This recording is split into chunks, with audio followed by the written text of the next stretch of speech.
Só esse programa de auxílio aos informais,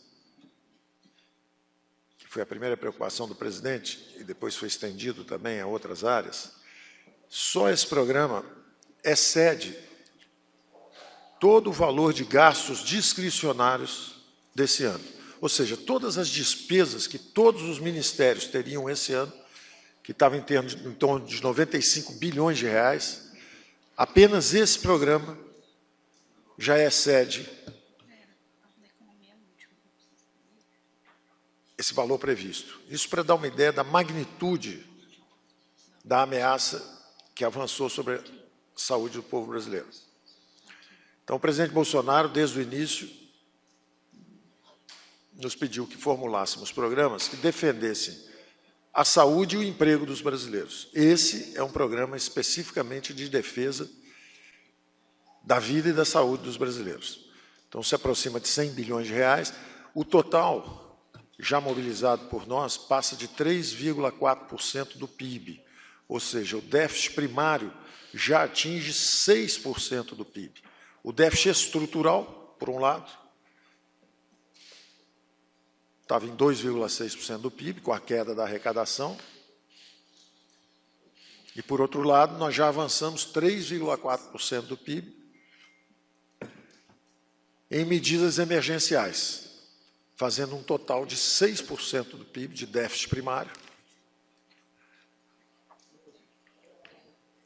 o que reflete a magnitude do esforço do governo do presidente Bolsonaro para combater essas duas ondas que avançam sobre o povo brasileiro.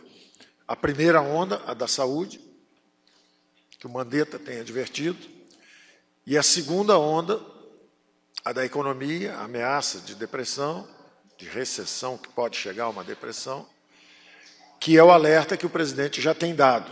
O presidente tem dito, vamos preservar as vidas, vamos defender a saúde do povo brasileiro, mas vamos olhar também a segunda onda que vem lá na frente, que depende da nossa reação, que é essa onda de queda da atividade econômica. Então, logo que iniciou-se a crise, nós recorremos a medidas emergenciais, primeiro as infraconstitucionais, depois avançamos para as constitucionais, e essa última medida, que foi inclusive objeto de um debate muito grande, né, se era necessário uma PEC ou não, nós tínhamos duas alas no Ministério de Economia, duas alas, cada uma muito ciosa dos seus deveres, são recursos públicos, né? Nós devemos uma prestação de conta e completa transparência sobre isso, então é muito importante que fique claro. Quando o ministro Alexandre Moraes, pelo Supremo, numa decisão monocrática, diz que podem avançar nos gastos, isso aconteceu no fim de semana. Na segunda-feira, nossa ala jurídica, completamente alinhada com o ministro Alexandre Moraes, disse vamos avançar, mas a ala econômica, que estava trabalhando há semanas com o presidente da Câmara, numa PEC emergencial, numa PEC de guerra, a equipe econômica estava trabalhando há semanas com o presidente da Câmara, então, essa ala da economia disse, olha, nós precisamos também respeitar a regra de ouro. Se, por um lado, a garantia do ministro Moraes nos dizia que não precisávamos mais nos preocupar com o resultado primário ou com os gastos, por outro lado, gastos dessa magnitude, de 6% do PIB, gastos formidáveis por qualquer padrão, em qualquer lugar do mundo, de um caráter inteiramente extraordinário, evidentemente eles exigiriam um endividamento. E a regra de ouro diz que você não pode se endividar para financiar gasto corrente. Então, os economistas pediam exatamente que nós acelerássemos a aprovação da PEC de guerra, que tinha sido trabalhada junto pela equipe, junto com o presidente da Câmara, E, nesse sentido, então, nós não só pedimos urgência na aprovação, como apoiamos não só a elaboração, vários capítulos lá foram levados por nossa equipe, pelo Banco Central, pela Fazenda, pela Economia, como também apoiamos e pedimos urgência. Nunca com nenhuma intuição de criar conflito entre poderes, muito ao contrário, temos uma história já de colaboração e gostaríamos que assim fosse, principalmente face a esse enorme desafio da saúde brasileira. Não é hora para busca de protagonismo, para oportunismo político, é hora de união exatamente para superarmos esses desafios.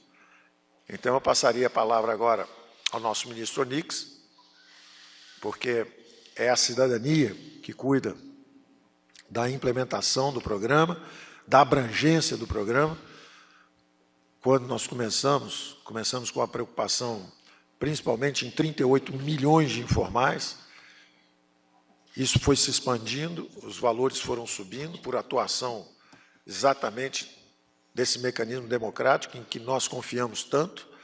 A Câmara foi ampliando um pouco a abrangência do programa e, ao mesmo tempo, o próprio presidente puxou o valor para R$ 600 no final, e nós consideramos, então, que com esse gasto, e eu repito, que é maior do que toda a programação anual, quer dizer, em 3 meses nós vamos gastar mais do que toda a programação anual de todos os ministérios. Os 95 bilhões de despesas discricionárias que nós tínhamos.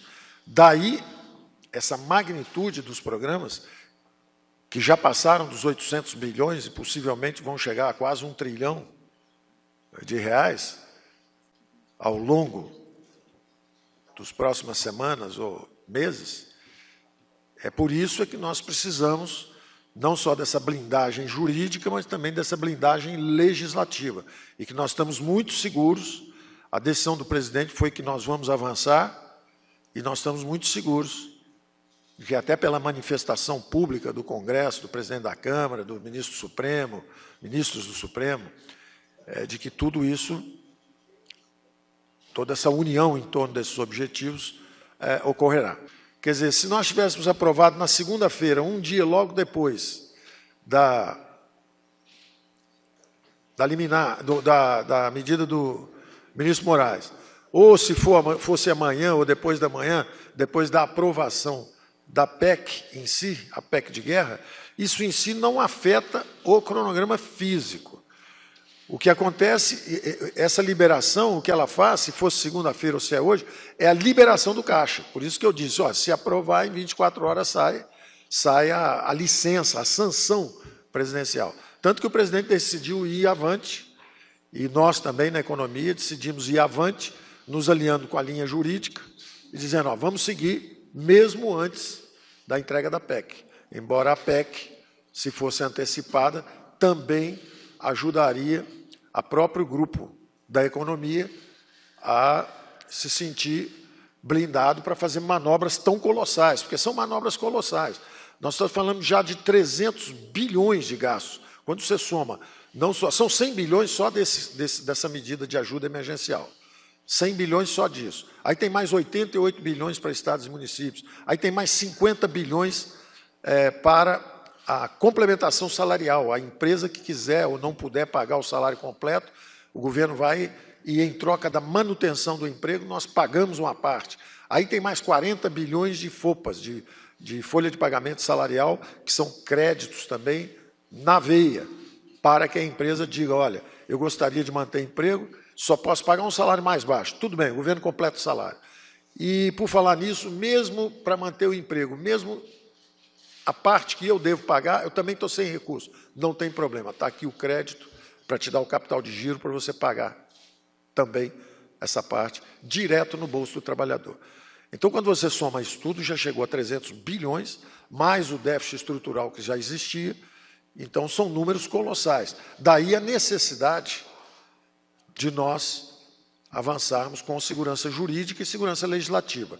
E eu quero dizer, inclusive, que nós no Pacto Federativo já tratávamos do protocolo da crise, como o presidente da República, como o presidente da Câmara, como o presidente do Senado, presidente do TCU, presidente do Supremo, governadores, como eles têm que se entender regularmente sobre isso. E, naturalmente, uma calamidade pública dessa magnitude, nós tínhamos desenhado um plano de emergência fiscal, uma calamidade pública dessa, por necessidade, requer um protocolo de crise. A direção dos poderes tem que estar coordenada, eles têm que estar conversando juntos, tem que haver uma descentralização de recursos. Nós já tínhamos mandado dinheiro o ano passado para a sessão onerosa, 11 bilhões,7, quer dizer, 3 vezes o plano Candir, que é o pedido dos governadores. Esse ano já mandamos vamos mandar mais 88 bilhões para estados e municípios. Então, nós já estávamos com a ideia de descentralização do recurso para fortalecer a Federação Brasileira para enfrentar todo tipo de desafio, inclusive esse. Daí nós rapidamente temos reagido a essa demanda. Quer dizer, pode parecer muita gente criticando, eu acho que até um pouco oportunisticamente, não é? Mas a grande verdade é que em 3 ou 4 semanas nós saímos de 0 para mais de 800 bilhões de recursos para os próximos 3 meses na economia. Então, qualquer crítica de que houve uma demora no programa e tal, eu considero oportunismo político. Eu não considero uma coisa séria. Eu não considero uma coisa séria. Eu acho que a atitude séria agora é nos ajudar a resolver os problemas. Não é ficar jogando responsabilidade para um lado ou para o outro. Então, eu peço a cooperação, e acho que teremos, pela gravidade da crise, e chamo atenção de novo para o tamanho, para a magnitude dos recursos que estão sendo mobilizados.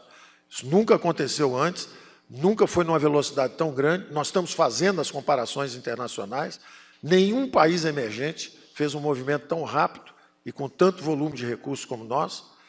E o período médio entre a formulação e a implementação das medidas está em torno do mesmo período nos Estados Unidos, que são um país relativamente eficiente na entrega de reações públicas a desafios de calamidades, porque eles têm muito mais experiência com isso. Tem calamidade toda hora lá, devido a mau tempo, vendaval, tornados, coisas desse tipo. Então, eu quero de novo dizer que nós temos um governo que está preocupado com todas as dimensões da crise, e inclusive já alertando para o problema econômico, que pode vir lá na frente, sem descuidar em nenhum momento do problema da saúde e do isolamento que é requerido no momento. E queremos dizer que o volume de recursos é formidável, nunca houve uma mobilização tão rápida de tantos recursos e que nós estamos preparados para continuar atendendo emergências. E pedimos que haja sempre, evidentemente, essa atitude de cooperação que tem havido, tanto da mídia quanto do Congresso, que tem nos auxiliado a lidar com a crise. Eu peço que justamente haja um espírito agora de união realmente em torno desse lema de que nenhum brasileiro será deixado para trás e que a saúde, a defesa da saúde e do emprego dos brasileiros está acima de quaisquer diferenças. Daqui a 3, 4 meses, nós superarmos essa crise, atravessarmos o problema de saúde, podem voltar de novo com o barulho natural de uma democracia. Pode todo mundo chutar todo mundo de novo, começar a brigalhada, todo mundo atacando todo mundo, mas primeiro estamos todos juntos, porque juntos somos mais fortes. Todos juntos para resolver o problema da defesa da saúde brasileira. Ali na frente a gente volta a brigar de novo, porque democracia é barulhenta, tem sempre briga mesmo, com isso nós estamos acostumados. Mas eu acho que nesse momento de ameaça da saúde do povo brasileiro, não é o momento para tentar explorar politicamente quaisquer problemas que tenhamos.